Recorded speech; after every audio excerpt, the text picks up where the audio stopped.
todo, absolutamente todo, es el resultado de lo que Dios ha hablado. Qué precioso, qué interesante. Todo, absolutamente todo, ha sido creado porque Dios lo dijo. Y ese es el motor de la vida, las palabras. Amén, lo que Dios habla. Y Dios nos creó a nosotros a su imagen y semejanza. Y el Señor nos enseñó, y cuando usted va a leer acerca de la oración, cuando Dios le enseña a sus discípulos acerca de orar, dice, al comenzar estos versículos dice, Jesús les enseñó sobre la necesidad de orar siempre. Así comienza toda la enseñanza acerca de la oración, cuando Jesús va a enseñar el Padre Nuestro, tan conocido por todos. Y previo a ello dice, Jesús enseña sobre la necesidad de orar siempre. Orar tiene que ver con hablar, tiene que ver con co-crear juntamente con Dios. Jesús nos enseña que siempre debemos estar creando con nuestras palabras. La oración es la expresión, es llamar a la existencia lo que no existe. Es transformar la realidad de algo que está distorsionado. Es llevar la gloria de Dios donde no está la gloria de Dios. Sea en nuestra vida, sea en nuestro entorno, sea en nuestra familia. Y Pablo hace esa oración al comenzar este capítulo 10. Quiero que toda la nación de Israel conozca a Dios. Y ahí comienza a hacer un análisis acerca de la problemática de la nación, del pueblo de Israel, porque Dios se había revelado a Abraham, el hombre que recibió la promesa de Dios que su descendencia iba a ser de bendición para las naciones y que de su descendencia iba a venir la salvación para la humanidad. La descendencia de Abraham es el pueblo de Israel. Así que ellos habían recibido una promesa, era un pueblo bendecido desde su simiente, desde el punto de partida del padre de ellos, de su antepasado Abraham. Así que ellos creían, bueno, nosotros vamos a ser salvos, porque pues somos salvos, nacimos salvos prácticamente, porque Abraham le creyó a Dios y como pare de contar, o sea, ya por ahí estamos completos con ellos. Recibimos la ley, así que la ley es lo importante para nuestras vidas. Necesitamos la ley para vivir. Y acá hace el análisis Pablo en el versículo 2 en adelante, y vamos a leerlo. Dice, del verso 2 al 4, porque yo les doy testimonio, dice Pablo, de que tienen celo de Dios. ¿Quiénes? Los de Israel. De ellos está hablando. Ellos tienen celo de Dios, pero no conforme a ciencia, porque ignorando la justicia de Dios y procurando establecer la suya propia, no se han sujetado a la justicia de Dios, porque el fin de la ley es Cristo para justicia a todo aquel que cree. Vamos a leer hasta el versículo 13. Continuemos, por favor. Dice, siguiente, Aida, porque la justicia que es por la ley, Moisés escribe así, el hombre que haga estas cosas vivirá por ellas. Pero la justicia que es por la fe dice otra cosa, dice así, no digas en tu corazón, ¿quién subirá al cielo? Esto es para traer abajo a Cristo. ¿O quién descenderá al abismo? Esto es para hacer subir a Cristo de entre los muertos. Siguiente. ¿Más qué dice acerca de la fe? Cerca de ti está la palabra, en tu boca y en tu corazón. Esta es la palabra de fe que predicamos, que si confesares con tu boca que Jesús es el Señor y creyeres en tu corazón que Dios le levantó de los muertos, serás salvo. Porque con el corazón se cree para justicia, pero con la boca se confiesa para salvación. Siguiente. Pues la Escritura dice, todo aquel que en él creyere no será avergonzado, porque no hay diferencia entre judío y griego, pues el mismo que es Señor de todos es rico para con todos los que le invocan, porque todo aquel que invocar el nombre del Señor será salvo. Vamos a hacer un análisis de estos versos, de esto que Pablo está declarando a la iglesia de Roma.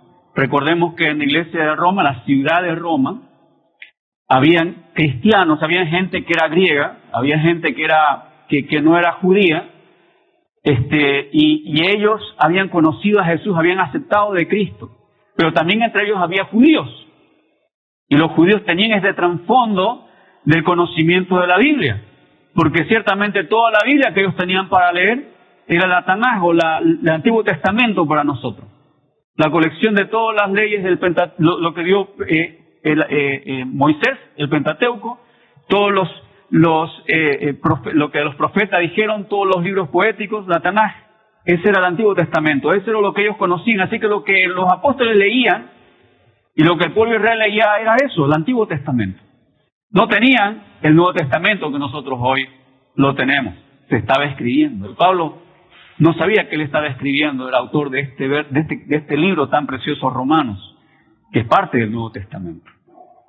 Y le está diciendo a este pueblo de Israel y tratando de extraer esta luz a la iglesia, porque la iglesia ahora no solamente estaba compuesta por los judíos, sino también por gente que no era judía.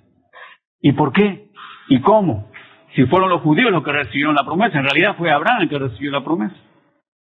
¿Cómo es que los demás también podemos tener la misma promesa? ¿Cómo es que los demás podemos acceder a esa promesa de salvación de parte de Dios? Vamos a partir entonces de los primeros versículos. Siguiente, por favor. Sigue avanzándonos. Eso. Fíjense, versículo 2 al 4, va a hablar acerca de un camino que el pueblo de Israel está siguiendo. El camino de ignorancia. ¿Cuándo alguien está en ignorancia? ¿Por qué alguien puede estar en ignorancia? Ese es un ignorante, decimos, ¿no? Agarré otro celular. Ese es un ignorante, decimos. ¿A qué se refieren que ese alguien es un ignorante? Que no sabe acerca de algo. Y suena medio despectivo, ¿no? Bastante despectivo. Por lo menos para nosotros es chocante que te digan, oye, tú sos un ignorante. Me siento como, capaz que nos enojamos, ¿no? Como, porque nos suena hiriente esa palabra. Pero la ignorancia es tener desconocimiento de algo que ya existe, algo que está, algo que ignoramos. Y la ignorancia puede ser por muchas cosas, por muchas situaciones. Y Pablo está hablando de la ignorancia que tenía el pueblo de Israel. ¿Y qué dice acá? Porque yo les doy testimonio de que tienen celo de Dios, la gente de Israel, pero no conforme a ciencia. Qué interesante, porque esta palabra que Pablo va a hablar, dale el siguiente, por favor. Pablo va a usar este término, dice que ellos tienen celo de Dios, pero no conforme a ciencia. Y cuando va a usar ese término ciencia, ya hay dos términos que hablan acerca de ciencia en el griego. No olvidemos que el libro de Romanos fue escrito en griego, porque era el idioma que se leía, que se usaba en todo el imperio romano, el griego.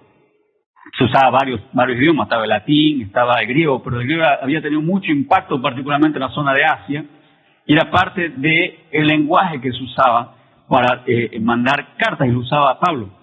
Entonces, la palabra que dice que ellos tienen celo de Dios, pero no conforme a ciencia, esa palabra ciencia que está usando ahí es epignosis, que es diferente a gnosis. Fíjese, lo tengo ahí como en rojo, ¿no? Gnosis.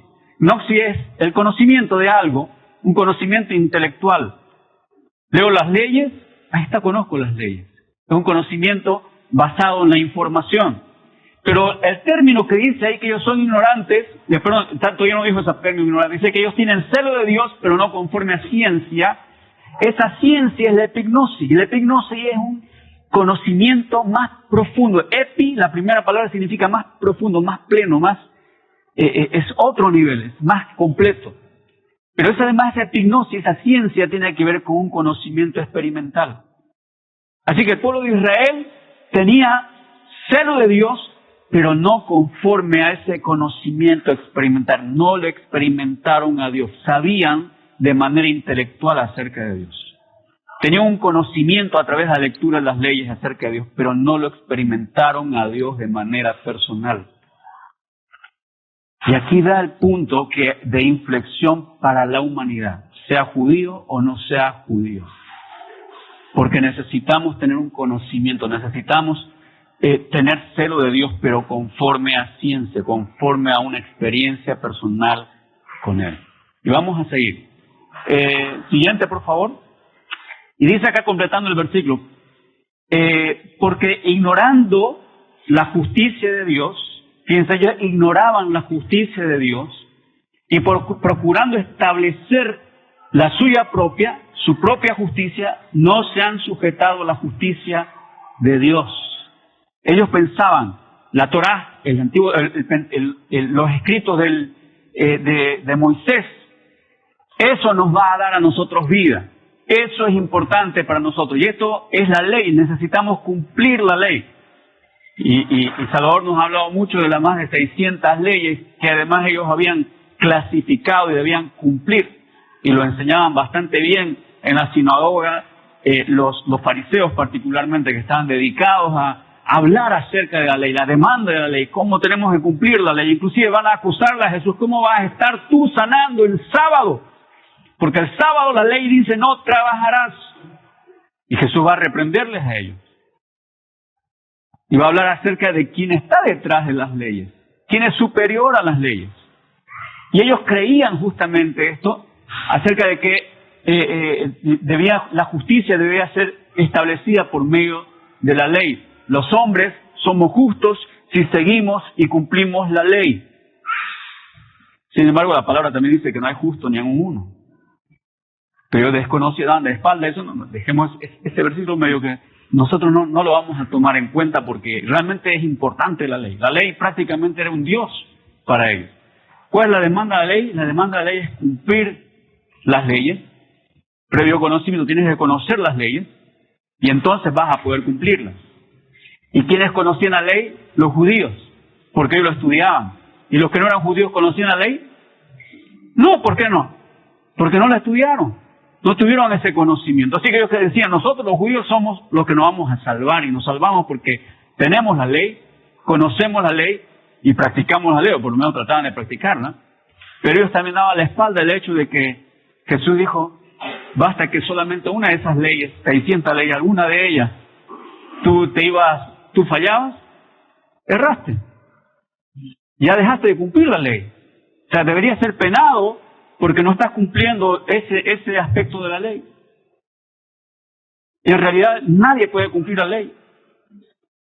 Y eso es lo que ellos estaban ignorando como pueblo de Israel. Siguiente, por favor. Y dice luego el apóstol ahí: no se han sujetado a la justicia de Dios, porque ellos están procurando establecer su propia justicia. Y luego dice: porque el fin de la ley es Cristo para justicia a todo aquel que cree, dice el verso 4. El fin de la ley es Cristo para justicia a todo aquel que cree. Veamos acá la demanda de la ley versus el fin de la ley. ¿Cuál era el objetivo de la ley? No olvidemos que Dios crea todo hablando. Los hombres hemos muerto en pecado, hemos muerto espiritualmente. Pero Dios decidió abrir un camino de retorno para el hombre hacia Dios. Y ese camino era cumplir la ley. Pero en realidad nadie puede cumplir la ley. Pero entonces, ¿para qué Dios dio leyes si nadie puede cumplir la ley? Lo dio para que un hombre lo cumpla. Porque por medio de ese hombre se podría establecer justicia. El pecado demanda ejecución. Y absolutamente nadie podemos cumplir las demandas de Dios. Somos pecadores y necesitamos partir de ello. Necesitamos comenzar a abrazar la humildad y reconocer lo que está en nuestro corazón y qué cosa no está bien. Y aprender a pedir perdón, aprender a buscar ayuda, aprender a entender cuáles son nuestras limitaciones, cuáles son nuestros problemas. Pero el pueblo de Israel estaba dando la espalda a aquello y creyendo otra cosa.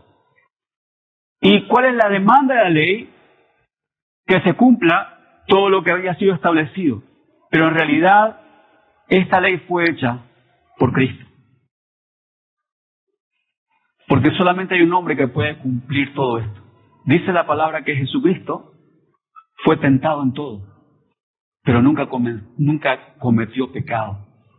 Él era 100%, él es 100% hombre, porque fue concebido en el vientre de una mujer, por obra del Espíritu Santo. ¿Y quién era su padre de ese bebé en el vientre de María? Dios. Dios mismo estaba poniendo su simiente, estaba poniendo su naturaleza en el vientre de María. Dios mismo se encarnó. Por tanto, ese bebé en el vientre de María es 100% humano. Pero también era 100% Dios. Y cuando Jesús nace, Él nace bajo este peso de la ley, bajo esta demanda que tiene la humanidad. Y Él vivió su vida y caminó en santidad. Claro, porque además estaba la naturaleza de Dios en Él. Ningún humano puede hacerlo. Jesús no logró vencer el pecado simplemente porque era humano. Porque ningún humano lo puede hacer. Pero Él lo venció porque Él es Dios. Y porque Él pudo vencer al pecado. Y aun cuando Satanás en persona estuvo delante de Él para tentarle, ofreciéndole todo lo mejor, Él lo venció. Y hasta el final Él venció al pecado. Y Él fue tentado en todo, pero no cometió pecado. Así que Jesús vino para cumplir la ley en Él. Para cumplir la ley en Él. Así que el fin de la ley es Cristo y también todos los que en Él creen. O sea, la ley tiene un final y es en Cristo. Por lo tanto, todo aquel que cree en Cristo también está amparada bajo esta justicia, porque está hablando acerca de esa justicia. Porque el fin de la ley es Cristo, para justicia a todo aquel que cree. Estimado, lo justo es que todos los que hemos pecado muramos y estemos lejos de la gloria de Dios. También eso hemos visto en Romanos 3:23. ¿Se acuerdan? Todos hemos pecado, todos hemos sido desechados de la gloria de Dios. Eso es lo justo. Porque Dios es santo. Santo significa perfecto, sin mancha. Y dice que no hay nada imperfecto en Él. Pero Él nos ama. Pero no podemos estar con Él porque somos imperfectos. Y la única manera para estar con Él es que Él mismo esté en nosotros. Porque nosotros no podemos solos. Jesucristo pudo porque Él era 100% hombre, pero también 100% Dios. Y necesitamos entender, no podemos contra el pecado, no podemos vivir una vida en la promesa de Dios si es que no vivimos bajo el amparo, la guía de Cristo. La justicia se aplicó sobre Jesucristo. Así que necesitamos mirar a Cristo. Porque en Él vamos a ser salvos desde cualquier punto de la tierra, desde cualquier lugar. Desde acá de Pichilemu, que estamos a cuántos miles de kilómetros de donde Jesús estuvo y caminó. Siguiente, por favor. Así que hubo un camino que estaban siguiendo los de Israel, el camino de la ignorancia, creyendo de que cumpliendo la ley ellos podían encontrar la salvación. Pero el apóstol Pablo hace esa distinción y dice, ¿saben qué? La justicia es por creer en Cristo. No es por la ley. La ley tuvo un final y ese final fue Cristo. Ahora, Pablo también va a poner en relevancia esto, que la salvación, que la justicia de Dios, que la salvación, la intervención de Dios, no es ni por lo intelectual, no puede basarse en lo intelectual ni en lo emocional. Yo lucho mucho y porque tengo intelecto y tengo emociones. ¿Cuántos de ustedes tienen intelecto y tienen emociones? Todos lo tenemos y no podemos dejarlo en casa, mi estimado. Cuando usted vino acá, usted vino con su intelecto y vino con sus emociones. Cuando vuelva a casa se va a encontrar con Él mismo sobre usted. Cuando despierte, camine, vaya al trabajo, esté con personas o esté solo, usted va a estar intelectualmente pensando, pero emocionalmente sintiendo, deseando, porque es parte de nosotros. Nosotros éramos seres íntegros, porque no solamente tenemos intelecto, no solamente tenemos emociones, también tenemos espíritu. Pero nuestro espíritu murió a causa del pecado. Y Pablo va a traer esta distinción, la importancia de que nosotros aprendamos a poner las cosas sobre la mesa. Y digamos, ¿sabes qué? No se trata de lo intelectual, no se trata de lo emocional. Entonces, ¿de qué se trata? Veamos qué dice Pablo. Capítulo 10, versos 5 al 7. Porque de la justicia que es por la ley, Moisés escribe así. Claro, la justicia se establece por la ley. Y Moisés dice esto: el hombre que haga estas cosas vivirá por ellas. ¡Wow! El hombre que cumpla las leyes va a vivir por ellas. ¿Y cuántos pueden cumplirlas? Ni siquiera Moisés la cumplió. Por eso tampoco entró a la tierra prometida. ¿Sabían eso? No entró a la tierra prometida. La vio de lejos. Ni siquiera Moisés, el que escribió las leyes, no lo hizo por su propia inspiración, lo hizo porque Dios le ordenó hacerlo.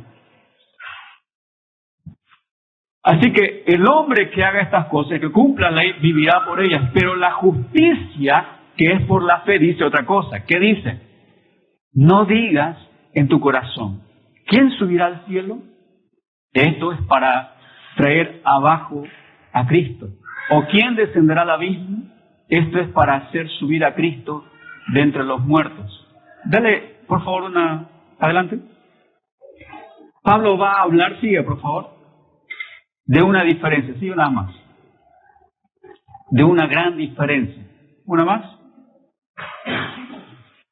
Otra. La puse al revés. Los efectos de la próxima vamos a corregir. Fíjense la diferencia entre lo intelectual y lo espiritual. Pablo va a hacer una tremenda diferencia. ¿Qué dice la ley? ¿Qué dice la justicia que es por la ley? Moisés escribe esto: el hombre que haga estas cosas vivirá por ellas. El hombre que conozca intelectualmente esto, el hombre que se maneje y gobierna su propio cuerpo, sus deseos y cumpla las leyes, va a vivir. Demanda de la justicia humana, ¿cuál es? Que el hombre debe vivir cumpliendo las leyes, y si lo hace, va a vivir. Esa es la demanda de la ley humana, la que dio Moisés para los hombres, y que el hombre Jesucristo lo cumplió. Es el único, nadie más. Pero esa demanda va a poner en contraste con la otra demanda, con la demanda espiritual. Allá la intelectual, allá la emocional, tiene la ley, tiene que regirse por ella. Pero va a decir Pablo, ¿saben qué? Esto nadie lo puede cumplir, Cristo ya lo cumplió, y ahora Cristo estableció un nuevo camino. Estableció la ruta de vida para el Espíritu. Ahora el Espíritu tiene la oportunidad de experimentar y vivir realmente la salvación. Porque el único que vivió la salvación es Cristo. El único. ¿Por qué? Porque Él cumplió la ley. ¿Por Él fue salvo? Sí, humanamente fue salvo por Él, por la ley. ¿Se hizo justicia en Él? Sí, se hizo justicia en Él. Porque Él llevó el pecado de nosotros, pero Él no tenía pecado sobre sí. Luego vamos a ver, no le voy a dar un spoiler, porque luego vamos a ver un poquito más sobre eso. Así que, ¿y qué es esta demanda espiritual? Entonces dice la justicia, que es por la fe es una acción espiritual.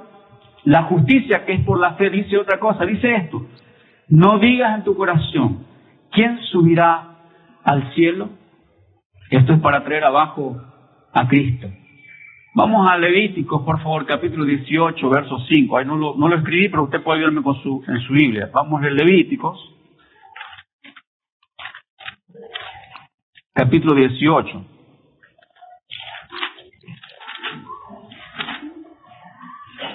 Versículo 5.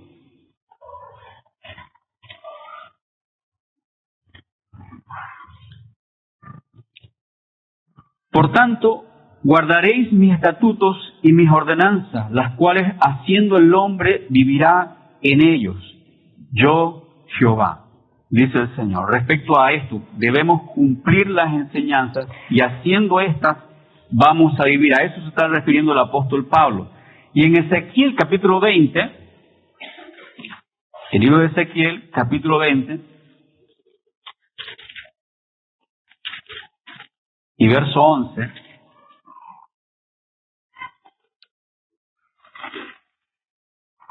dice: y les di mis estatutos y les hice conocer mis decretos, por los cuales el hombre que los cumpliere vivirá. Así que está claro que la salvación viene, o la bendición viene, por cumplir las leyes. Pero nadie las puede cumplir, solamente Cristo. Y estábamos analizando que lo que dice la justicia, que es por la fe, dice: no digas en tu corazón, no digas en tu corazón, no digas, no te manejes por tus emociones. ¿Y qué no tenemos que decir? ¿Quién subirá al cielo? ¿Quién puede ir al cielo? ¿Quién puede ser perfecto? Esta semana yo me encontré diciendo esa palabra en mi corazón. Yo no sé si usted, tal vez, cuando ve sus errores, ¿acaso Dios está conmigo? ¿Acaso yo podré ir al cielo? Cuando en algo nos hemos equivocado, no te recriminas a ti mismo, no te sientes desanimado. ¿Cuántas personas se han acercado a Cristo y después cometieron errores, se equivocaron, pasaron situaciones, y cuando eso pasa, Se van, nunca más siguen, no, porque no se puede, es difícil seguir a Cristo. Imposible, difícil seguir al Señor. ¿Por qué? Porque comenzamos a vivir por nuestras emociones. Porque comenzamos a vivir por nuestra justicia humana. Y nos vemos y analizamos nuestras fallas y errores y sacamos por resultado, no sirvo para esto. No sirvo para seguir a Dios. Peco mucho, peco demasiado. No quiero ser un hipócrita, por eso no quiero ir a la iglesia. Yo un tiempo, cuando era bastante joven, decidí no ir a la iglesia. Y uno de mis pensamientos era, no quiero ser un hipócrita. Porque estaba enojado con muchas cosas. Y no me estaba portando bien. Y casi un año dejé de asistir a la iglesia. Y mis padres son pastores y al lado de mi casa estaba la iglesia. Entonces era medio complicado para mí, porque estaba realmente muy aferrado a mis emociones. Y viéndome a mí mismo. ¿Quién puede subir al cielo? Yo no puedo. Yo no puedo. Y dice la justicia que es por la fe. No está diciendo, soy perfecto, yo puedo ir allá. Pero dice acá, ¿quién puede subir al cielo? Esto es para traer abajo a Cristo. A ver, ¿acaso necesitamos que Cristo venga nuevamente?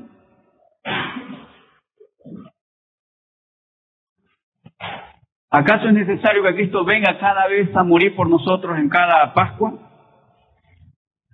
Y que digamos, hoy es viernes, no hay que comer nada porque Cristo murió en la cruz. ¿Acaso Cristo está muriendo en la cruz? ¿Hace falta que vuelva Jesús nuevamente a descender? Necesito nuevamente que Jesús haga un nuevo sacrificio por mí, porque yo resulta que soy tan malo, tan pecador, tantas cosas que no están bien. Dice, no, eso no dice la justicia que es por la fe. No dice que necesitamos que Jesús vuelva a hacer algo de nuevo por mí. ¿Qué más dice? ¿Qué más no dice la justicia que es por la fe? Dice, no dice, ¿quién descenderá al abismo? Esto es para hacer subir a Cristo de entre los muertos. Mire, Jesús no debía morir, porque Él no cometió pecado. Porque en realidad la paga del pecado es la muerte. Y Jesús no merecía morir. ¿Pero por qué Él murió? Porque Él decidió llevar nuestros pecados. Cuando Él murió, fue a la tumba y dice que Él fue a las profundidades del abismo del infierno. Y declara la palabra que también Él predicó ahí a los muertos. Interesante.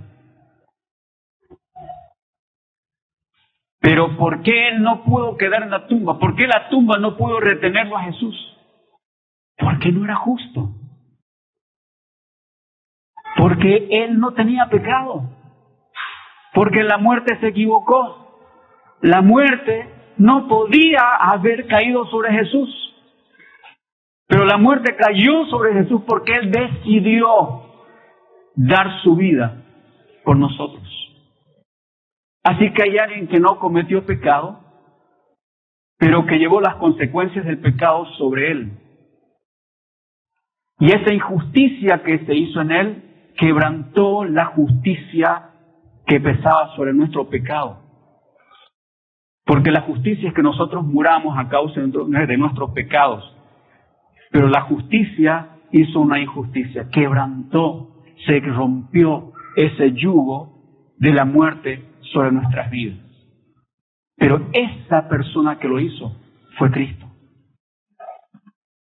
Yo no puedo hacerlo. Pero nosotros podemos a veces pensar, dice, ¿quién descenderá al abismo? Tal vez podemos estar pensando, ¿cómo puedo ser libre de esto? ¿Cómo puedo salir de esta situación? Como diciendo, no hay manera de poder cambiar ciertas situaciones en nuestra vida. A veces nosotros tenemos la idea de decir, ¿saben que yo soy así nomás? ¿Cuántas veces escuchamos esta frase, no? O tal vez lo hemos dicho, ¿no? Tenemos ciertas características que no son buenas en nosotros, ya hasta el final como que no hemos rendido nuestro carácter, nuestra forma de ser, nuestra manera, no sé. Y a veces tenemos esa excusa de decir, así soy yo. Soy de esta forma. Y estamos negando el hecho con nuestras palabras y nuestros actos de la obra que Jesucristo hizo. Jesús venció la muerte. Jesús venció el mal. Y el mal que está en nosotros puede ser quebrantado y transformado por medio de la intervención de Cristo. No hay muerte que le pueda pegar a Cristo. Le pegó, pero fue destruida. Y el apóstol Pablo dice que la muerte fue absorbida, fue la muerte en victoria, fue absorbida, tragada por Cristo. Y ahora Cristo no te ofrece muerte, te ofrece vida. Porque Él absorbió la muerte y transformó nuestra muerte en vida. Amén. En Él está la vida. Él dijo, yo soy la vida. Yo me tragué la muerte. Lo hice por decisión propia, por amor a ti. Y Él te ofrece y nos ofrece la vida. Sigamos, por favor. ¿Qué es lo que nosotros predicamos? Y esto me impactó. Sigue, por favor. ¿Qué es lo que nosotros predicamos? Haciendo referencia a los versos 8 al 10 en Deuteronomio dice, no digas en tu corazón, ¿quién subirá al cielo para traerla a nosotros? Acerca de la ley, bueno, ya hemos analizado eso, pero eso estaba en Deuteronomio.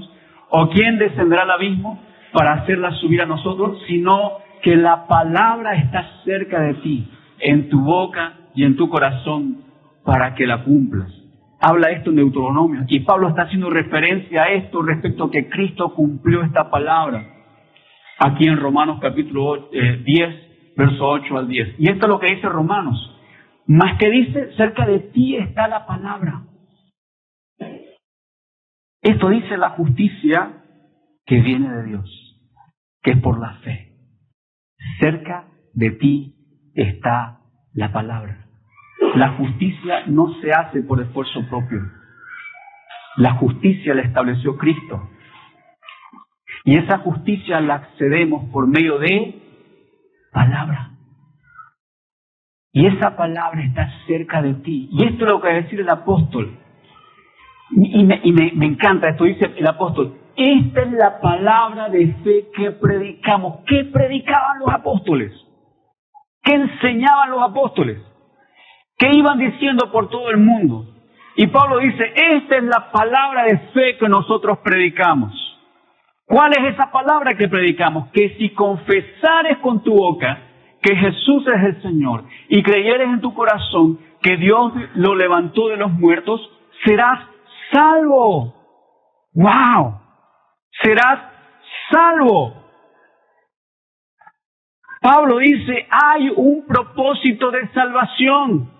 Y eso es lo que nosotros predicamos. Eso es lo que nosotros estamos hablando y enseñando. Y este es el mensaje. Esto se resume en todo lo que nosotros hablamos. De esto se trata. Si confiesas con tu boca que Jesús es el Señor y crees en tu corazón que Dios le levantó de los muertos, serás salvo. Siguiente, por favor. Dos cosas. Confesar con nuestra boca que Jesús es el Señor. Segundo, creer en nuestro corazón que Jesús resucitó. Qué interesante. Necesitamos entender que nuestras emociones y nuestro intelecto deben rendirse a la verdad de Dios. Amén. No se trata de la ley. Se trata de Cristo que está por sobre la ley. Ningún hombre puede cumplir la ley. Cristo lo cumplió. Todos debemos morir a causa del pecado. Cristo también murió, pero no debía morir. Por eso Él resucitó. Y vive. Y lo que yo necesito hacer, dice el apóstol, que necesitamos confesar. Confesar significa declarar, hablar, decir. ¿Qué cosa? Decir con nuestra boca que Jesús es el Señor. Pero no se trata solo de decirlo por decirlo, porque es fácil. Y digamos todos Jesús es el Señor, Jesús es el Señor. Todos podemos decirlo. No se trata de un conocimiento intelectual y emocional, sino que a la vez dice, crees en nuestro corazón que Jesús resucitó, serás salvo. Crees en tu corazón que Jesucristo venció el pecado, venció la muerte. Vive. y está contigo. ¿Crees que Jesucristo puedes relacionarte con Él? Esto nos lleva hacia la salvación. Y este es el mensaje de fe que predicaba el apóstol Pablo, que predicaban los apóstoles. Era por lo cual ellos dieron su vida, para que el mundo sepa que si confiesas con tu boca que Jesucristo es el Señor. ¿Y qué es eso de declarar que Jesucristo es el Señor? Ese término habla que Él es la máxima autoridad sobre todo el universo, sobre todo lo creado. No hay otro Señor, no hay otro Dios, no hay otro camino, no hay otra filosofía, no hay otra manera de ser. Es Jesucristo el Señor. Si crees que Jesucristo es el Señor, lo haces bien.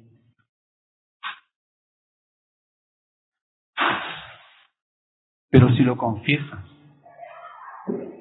entonces confiesas que Él es el Señor, pero además crees en tu corazón que Dios le levantó a los muertos, que Jesucristo resucitó, que Él venció la muerte, venció el pecado, que Él cumplió las leyes,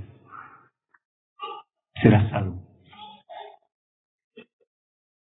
Mi hermano, Dios quiere que usted y yo, y estimado, estimada, que usted y yo vayamos más allá de nuestro intelecto, más allá de lo que pensamos y sabemos y creemos.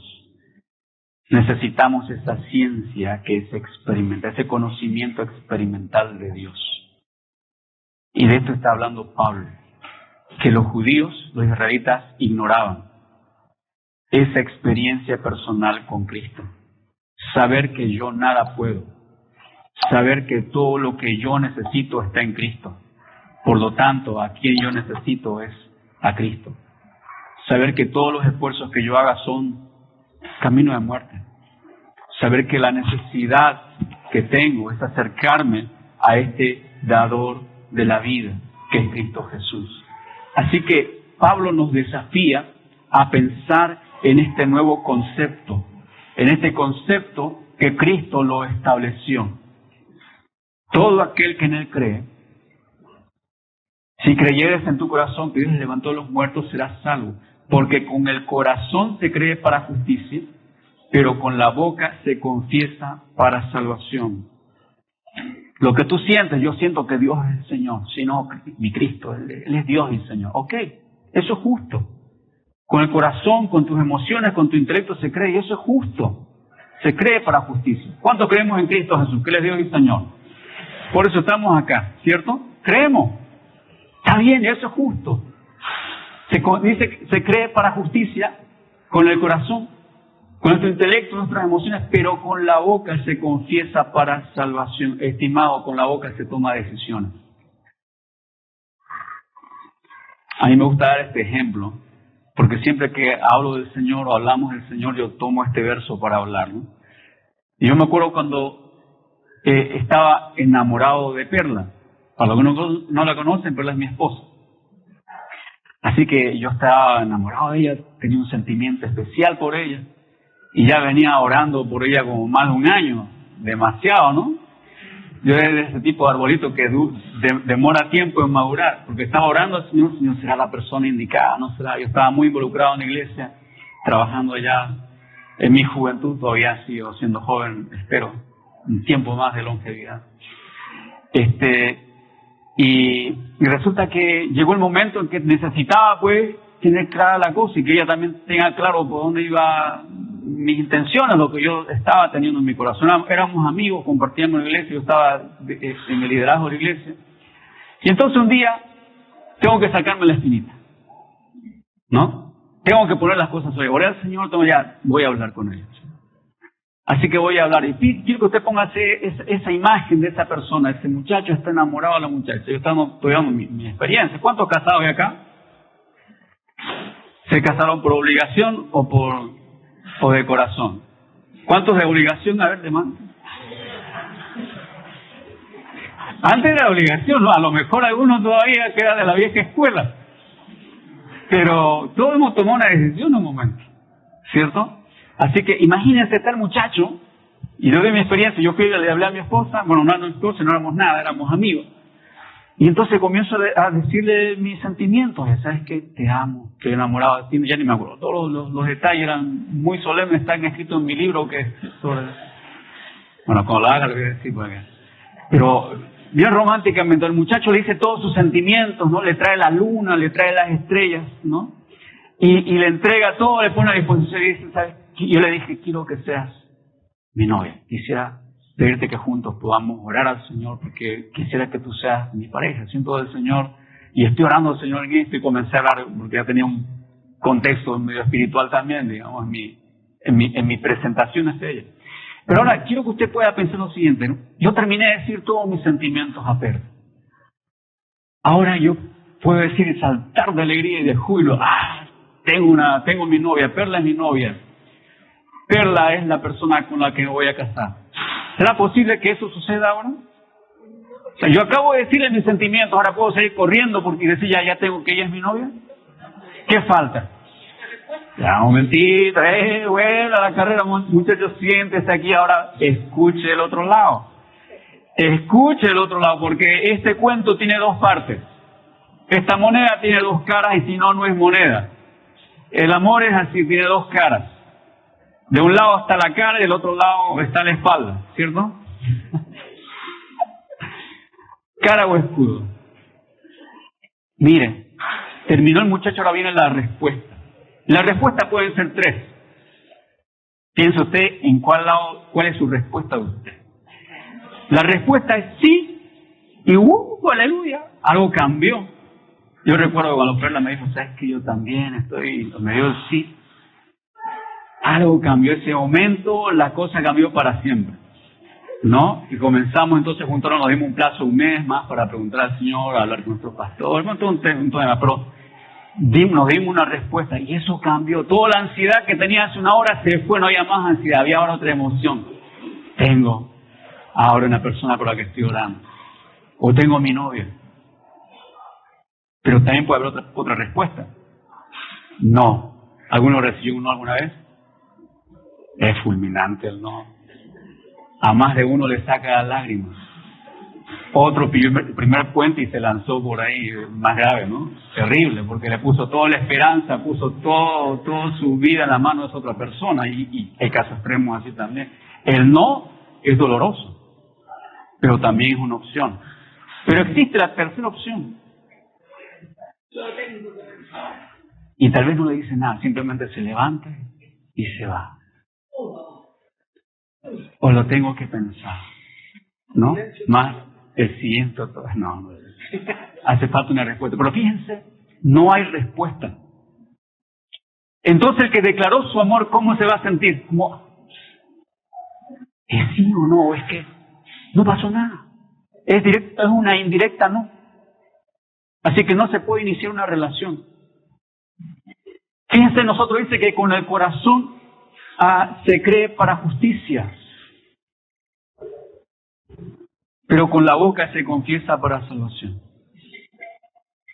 Es justo exponer tus emociones, es justo decir tus sentimientos, pero la relación no parte si no hay una decisión, si no hay una palabra. ¿Ok? Ahora quiero terminar con eso, esta parte. El creador del universo, el que formó cada estrella, cada galaxia, lo más distante de miles de millones de millones de millones de años luz, hasta lo más cercano, el sol, más cercano todavía, la luna, más cercano todavía, el espacio que tenemos, las aves que vuelan, los árboles, cada cosa que está a nuestro alrededor. Mira la persona que está a tu lado. Mira al otro ratito, que está a tu lado y al otro lado, que está atrás también, por favor, hace un movimiento de cuello ahí. ¿Vio? También a ella, también a él le creó ese Dios, creador del universo. Ese mismo Dios que creó todo, te dio capacidades y todo, ese Dios te ama tanto. Y Él declaró su amor por ti. Piensa en esto, por favor. Hagamos silencio un momento. Él declaró su amor por ti. El creador del universo te ama, así como eres. No estamos hablando del presidente, no estamos hablando de lo más grande. El creador del universo te dice, te amo, quiero que estés conmigo por siempre. No hay más que pueda hacer por ti. He dado mi vida, he renunciado a lo mejor, la perfección, y me hice como tú, porque te amo. Declaró su amor por ti y no te trajo ni la luna y las estrellas a puro plan de fantasía. Dio su vida por ti. Te amo, te amo. Te amo. Declaró su amor por ti. Lo hizo. Y Él está esperando tu respuesta. Estimado, estimada, no hay un cambio, no hay un antes y un después sin tu respuesta. Porque Él ya hizo su parte. Él ya hizo su parte. Ya declaró su amor por ti. Pero una relación no nace sin la respuesta del otro lado. ¿Cuál es tu respuesta al amor de Dios por ti? Porque este es el mensaje de fe que predicamos. Si confiesas con tu boca que Jesús es el Señor, crees en tu corazón que Dios levantó el amor, serás salvo. Porque con el corazón se cree para justicia, pero con la boca se confiesa para salvación. Cree en Cristo. Iniciemos esta relación con Él. Si no has tomado una decisión por Él, es el momento de hacerlo. Es el momento de que le dejes sí a Dios. No le dejes parado porque le estás diciendo que no. Y si le has dicho no por mucho tiempo, sabes que no existe otra manera de relacionarte con Dios si no le das el sí. Porque una relación comienza por una decisión. Amén. Pongámonos de pie, por favor.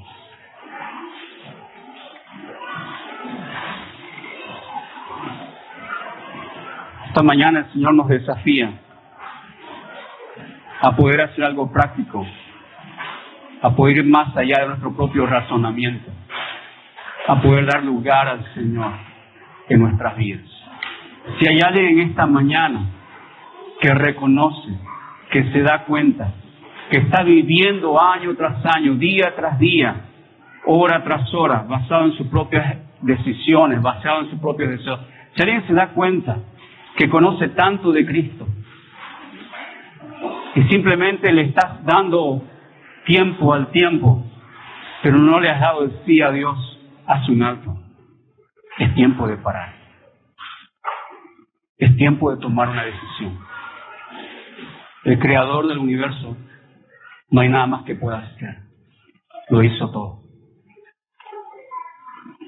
Pero Él no solamente declaró su amor por ti, sino que Él además te ofrece vida nueva. Y esta mañana Él está aquí en este lugar. Y le podamos decir a Jesús: Señor, ven a mi vida, te necesito. Está si alguien en esta mañana quiere entregar su vida al Señor, darle el sí al Señor, decirle: sí, Señor, quiero esta relación contigo. Puede levantar su mano conmigo y puede decirle al Señor esta mañana: yo te necesito. Si tú quieres, puedes decirle conmigo esta oración: Señor Jesús, esta mañana me doy cuenta que he estado viviendo una vida basada en mis deseos, en mis prejuicios, tratando de hacer las cosas bien en mis fuerzas, pero te he dado la espalda a ti. Tú has declarado tu amor por mí. Tú has dicho cuánto me amas y lo has demostrado aún muriendo por mí cuando yo no lo merezco. Y yo te pido esta mañana que tú me perdones, porque no he tomado una decisión por ti. Pero esta mañana yo abro mi corazón ante ti, abro mis pensamientos delante de ti y te pido, Jesús, que vengas a mi vida. Te doy el sí, papá. Te doy el sí, Dios. Te doy el sí. Tú me has declarado tu amor y me has dicho que me quieres contigo. Y me dices que tienes un propósito eterno. Y me dices que me amas. Y me dices que vas a estar conmigo todos los días hasta el fin del mundo. Y me dices que quieres que esté contigo por la eternidad. Y yo te digo esta mañana: sí, Señor. Sí, papá. Sí, Dios. Sí, Dios. Sí. Quiero que tú seas mi Dios. Sí. Quiero que tú seas mi Señor, el que gobierne mi vida, no mis emociones, no mis deseos, no mi carácter, no mis actitudes, no mi forma de ser, no, quiero que tú seas mi Señor. Sí, Dios, quiero que tú seas mi Salvador. Sí, quiero estar contigo por la eternidad. Te necesito. Quiero esta relación contigo. Te acepto como mi Dios, como mi Salvador. Gracias por darme esta preciosa oportunidad de iniciar una nueva relación contigo. Gracias porque estás conmigo. Gracias porque tú me enseñas a amarte. Porque tú vienes a mi vida hoy. Te recibo como mi Dios, como mi Salvador. Amén. Recuerda suscribirte a nuestro canal y activa las notificaciones para que no te pierdas ninguno de nuestros sermones.